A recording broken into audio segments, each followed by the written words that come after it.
Hey guys, I've got a great, exciting video for you today. We're going to be talking about the brand new CHANTECAILLE Fall 2019 collection. And if you guys watched my PR haul that I posted last Monday, you will have seen me completely surprised by this package. So I received all of these things in PR. Thank you so much to CHANTECAILLE for sending these things over to me to review. I am beyond thrilled. This is not a sponsored video, but I did receive these products in PR. Let's go ahead and get into it. I'm gonna have timestamps down below just to kind of point you in the right direction if you're only interested in a few things in this collection. But let me just tell you what this collection consists of. So there is a brand new cheek Gelee in the color Vibrant. There is a brand new lip veil in the color Tamboti. I hope I'm pronouncing that correctly. And there are 6 brand new Luminescent Eye Shades, and these are absolutely gorgeous. So what I'm going to be doing today is showing you all of these products on and me applying them. So I do already have the cheek and the lipstick on. I do have one of the eyeshadows on, but I'm going to be doing like swatches, like arm swatches and eye swatches of all of the eyeshadows. But let me just read you quickly a very short paragraph about this Fall 2019 collection from CHANTECAILLE. It says, "Our collection for fall takes you on a journey to discover the beauty of Africa's vanishing species and the conservationists fighting for their survival. The beauty story is fresh and definitive, dramatic eyes defined in rich earth tones against a backdrop of gorgeous skin with a hint of a flush. This is natural beauty at its best." So each of these eyeshadows, the proceeds will go to a different charity depending on the endangered species. So I'm going to go through each one, and of course you can go to the chantecaille.com site if you want more information, but I think it's wonderful. CHANTECAILLE is one of the few brands that I find is consistently working with different foundations, different not-for-profits to help endangered species, animals in need, and the environment. So a huge thank you to them for doing that. So let's start with the new Cheek Gelee. So this is an existing formula of theirs. It's their hydrating gel cream blush, and the new color is Vibrant. And here is a quick swatch of that. You'll probably notice that you don't need a lot of this product, and that this, how big is this? This 23 milliliter tube will probably last you a lifetime. So I already owned their Happy Cheek Gelee color, so I'll go ahead and swatch these two one next to the other. You'll see that the Happy is much more peachy and lighter in tone.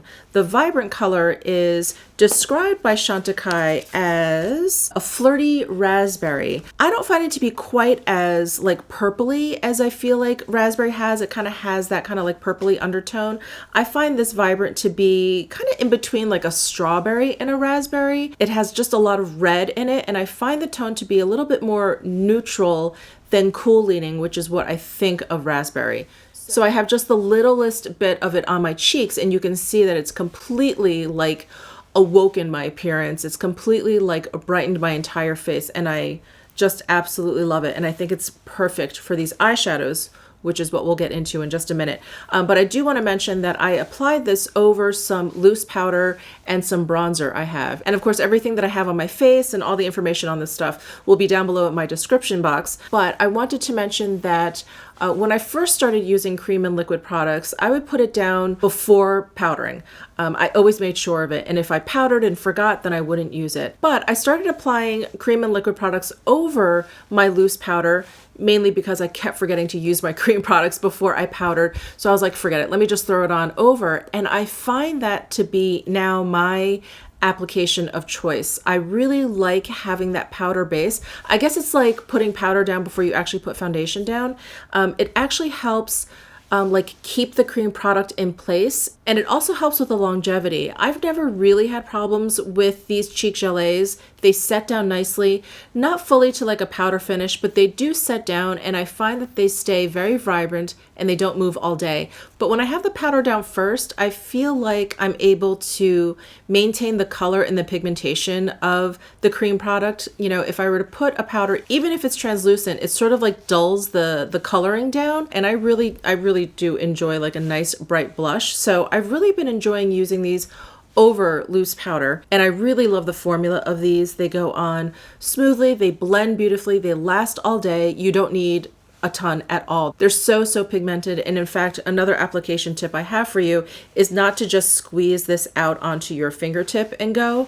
I would squeeze some out to the back of your hand and then dip from there and go, because I think you're going to be surprised at how little you need of these cheek gelées. So that is the Vibrant color. I love it, and I think it's absolutely perfect for fall. It's absolutely perfect with these eyeshadows, and it's absolutely perfect for this mood that we're moving into. I feel like we're really starting to move away from like the warmer tones in eyeshadows and really starting to embrace the cooler tones, and I think this is a perfect companion for that. So that's the cheek gelée. Let's go ahead and move into the eyeshadows. So just some quick information on these shadows. Each one is 2.5 grams, 0.08 ounces. Each one is $52. And like I said, a portion of the profits will go to a not-for-profit organization that benefits these endangered species. So as we go through each shade, I'll mention which foundation the shadow is supporting. So these shadows can be worked wet or dry. So what we're gonna do is I'm gonna go through each color and I'm gonna show you an arm swatch of it dry on the left and wet on the right.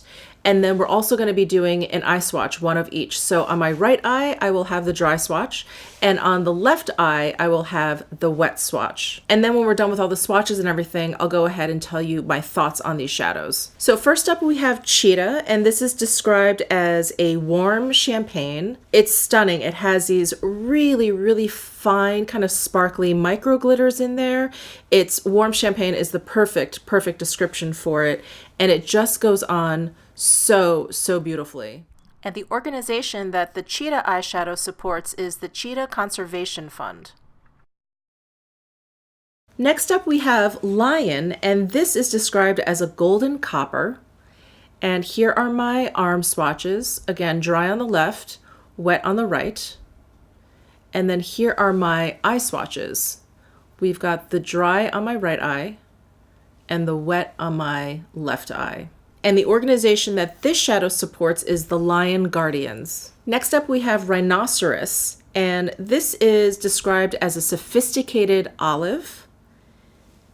And here are my arm swatches, dry on the left, wet on the right. So the Rhinoceros shade, out of all of them, I find to be the most colorful. It has the most kind of like holographic duochromy, little micro glitters in there, and it's absolutely beautiful. Here are some of my eye swatches. We've got the dry on the right eye, and the left we've got the wet swatch. And the not-for-profit that the Rhinoceros shadow supports is the Sheldrick Wildlife Trust. And then next we have the pangolin, and this is an animal that I actually had to look up because I had never heard of this animal before, but it is one of the most highly trafficked animals, unfortunately. I think probably because it has those very large, beautiful scales. It is a mammal, which I also didn't realize. I just assumed that it was either a marsupial or something, but it is a mammal. So the pangolin color is described as a dusky violet. And here are some swatches for you. Dry on the left, wet on the right. And then here are some eye swatches for you. Dry on my right eye, wet on my left eye. Next we have Elephant. And Elephant is described as a shimmering gray taupe. And here are my arm swatches. Dry on the left, wet on the right. And then here are my eye swatches. Dry, and then wet. And the foundation that the Elephant shadow supports is called Space for Giants. And last but definitely not least is the Giraffe. This is described as a burnished brown. This is such a beautiful, rich brown color. And here are some arm swatches. Dry on the left, wet on the right. And then here are some eye swatches. Dry and wet.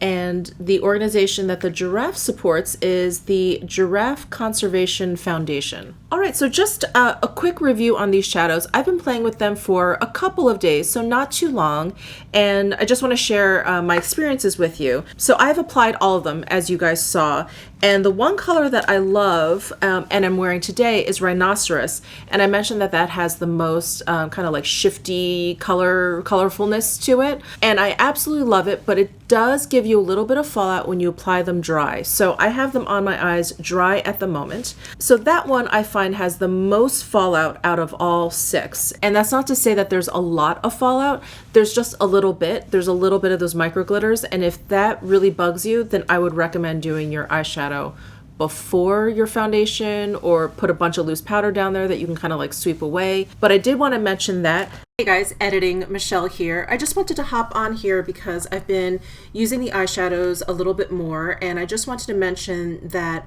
I'm experiencing a little bit more fallout than I mentioned in the video when I recorded. So I would definitely either use these with some sort of sticky primer, or I would use a finger versus a brush. I think a finger helps like press the pigment onto the lid, and they tend to stay a little bit better that way. Or do your foundation after you do your eyes, or use the shadows wet. So those would be my workarounds for any kind of eyeshadow that has a little bit of fallout there. So I did just want to hop on here and mention that, and I definitely get the least amount of fallout with the Lion and the Cheetah shades. The rest, I definitely get a bit of fallout there. So just wanted to update you guys on that.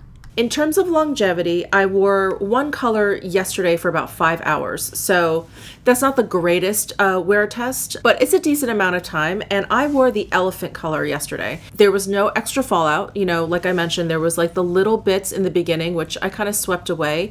Over those 5 hours, there was no additional fallout. I did also wear this shadow dry, and after the 5 hours, I did not experience any fading at all. I also don't use any primer. I use just concealer on my eyes and then like loose powder to set that over my eyes. And that's it. And I found over the 5 hours, the color didn't fade, move, crease, or do anything funky at all. And then just a quick note, I don't know if you guys have a lot of experience with dry, wet formulas, but when I work these colors wet, what I will do is I'll take a synthetic haired brush. I will wet it with some MAC Fix Plus. I'll spray the brush maybe 2 or 3 times. And then what I will do is I'll go into the pan, and you'll see like the water, it's almost like working with a solid watercolor. You'll go in there and you don't want to just like dip it in and that's it. What you want to do is you kind of want to make a little bit of a paste. You know, you don't want to ruin your whole pan, but you'll take your brush and you'll just kind of like work the moisture into the shadow, and you'll see like a little bit of a paste kind of create at the top, and then that's what you want to pick up. So you're basically kind of like creating a cream shadow with that liquid, MAC Fix Plus or water, whatever it is you end up using. So I just wanted to mention that because I mean, I could be the only one, but when I first started using wet dry formulas, I don't know, I guess I was a little bit timid. I would wet my brush and then I would just kind of like dip it in. I also didn't want to ruin the pan too much, which is silly. And I would just kind of dip it in, and it just, I don't know, like I couldn't really get it to work for me. And then I realized I really kind of had to like create the texture that I wanted in the pan and then apply that to my lids. So just a quick note, I don't know if that's helpful to you. Again, I'm probably the only idiot that didn't do that. And then just to compare it to last year's Positano Luminescent Eye Shades. So as far as I understand it, this was the first time that they came out with this formula, this wet dry luminescent eye shade. And here is Soleil. My God, this color is so beautiful. So I find this year's shadows to be a little bit smoother than last year's. And I don't know if it's because of this particular colorway, because it is so duochromy, because it does have, I think, quite a few more micro glitters in there.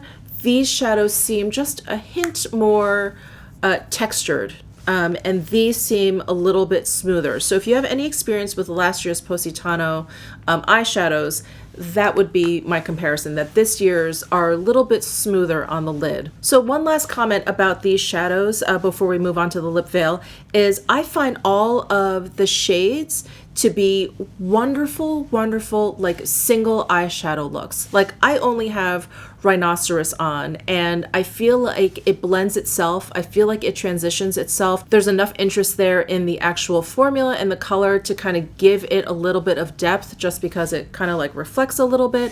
I just think they're absolutely wonderful. So if you're someone who's a little bit on the lower maintenance side when it comes to eyeshadow, like the last thing you want to do is have to worry about transition shade, an inner corner highlight, a brow bone highlight, like all that stuff, and you just want fast, easy, beautiful single eyeshadow looks, I don't think you can go wrong with any of these. All right, and finally we have the Chantecaille lip veil in the color Tamboti. I hope I am pronouncing that correctly. And that's what I have on my lips right now. I love, love, love this lip veil formula. It is comfortable, it is moisturizing, it is nourishing, and it's pigmented. It's like all the right things. It's not too oily, it's not too soft, it's not too goopy in any way. Like, it is just the most refined, smooth lip formula I think I've ever come across. You guys know I've been raving about these. I have Honey Pot, I have Baobab, and I have Frangipani. So I have 3 other lip veils in my collection, and this color is perfect. So let me go ahead and show you an arm swatch of this color next to Honey Pot, because I think they're pretty close. Honey Pot is a little bit warmer, and then all the way on the right we have Baobab. So this new color, Tamboti, is I think my new favorite because it's the most neutral. It's the most just my lips but better, and I love it. I absolutely love it. And it goes perfectly with the cheek Gelee, with these eyeshadows. Like, this entire collection just works beautifully together, and I'm not surprised. I feel that way about most Chantecaille collections, like their Polar Ice collection. That was so much fun. This Positano collection was amazing. The summer collection, this is the bronzer I have on my face. The summer collection, like, I always feel like Chantecaille just hits it out of the park between the packaging, the fact that they support these foundations, the color stories that they come up with. They seem to always be on trend without being too trendy. And I just love that about them. They are just such a sophisticated, elegant, and chic company, and you guys know how much I love them. So that is it for this video. Please let me know if you have any comments down below. I believe this collection is only available on the chantecaille.com site at the moment, but I do know it's coming to all of their regular vendors, like, you know, Neiman Marcus, Saks. I believe on Saks it's available for pre-order, and I think they have a date of like maybe next week in August, like August 26th or something like that. And then once these products start popping up on all of those retailers, I'm going to update the description box. So if you do come back here just to kind of check out swatches, you'll see updated links and things like that. So thank you so much for tuning in. Give this video a thumbs up if you enjoyed it. Subscribe down below if you haven't already, and I will see you in my next video.